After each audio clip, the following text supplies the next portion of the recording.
যুবরাই লড়বে, সোনার বাংলাদেশ গড়বে। কারণ যুব সমাজ বাদ দিয়ে স্মার্ট বাংলাদেশ কায়েম সম্ভব না। কারণ যুব সমাজ এদেশের মূল চাবিকাঠি, মূল চালিকা শক্তি। আমরা সকলে মাদকের বিরুদ্ধে, জুয়ার বিরুদ্ধে, ইফটিজিংয়ের বিরুদ্ধে, দুর্নীতির বিরুদ্ধে, জঙ্গিবাদের বিরুদ্ধে এই খেলাধুলা হতে পারে একটি শক্তিশালী হাতিয়ার। তাই আমরা এই হাডুডু খেলা আমাদের জাতীয় খেলা। এই খেলাটি আরও দীর্ঘদিন বেঁচে থাকবে।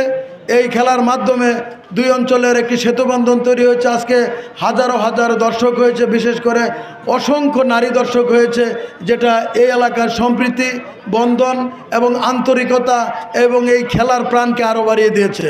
সর্বোপরি আজকের এই খেলার সার্বিক সফলতা কামনা করে বিজয়ী দলকে অভিনন্দন জানিয়ে, বিজেতা দলকে অভিনন্দন জানিয়ে এবং সকলকে ধন্যবাদ এবং কৃতজ্ঞতা জানিয়ে সকলের সুস্বাস্থ্য এবং দীর্ঘায়ু কামনা করে আমি আমার বক্তব্য শেষ করছি। সকলেই ভালো থাকবেন এবং বিগত 29শে মে আমাকে বিপুল ভোটের ব্যবধানে উপজেলা চেয়ারম্যান নির্বাচিত করায় প্রাণপ্রিয় এনায়েতপুরবাসীকে ধন্যবাদ এবং কৃতজ্ঞতা জানিয়ে দলমত নির্বিশেষে আপনাদের সকলের মঙ্গল কামনা করে আমি বিদায় নিচ্ছি। জয় বাংলা, জয় বঙ্গবন্ধু, জয় হোক যুব সমাজের। আসসালামু আলাইকুম।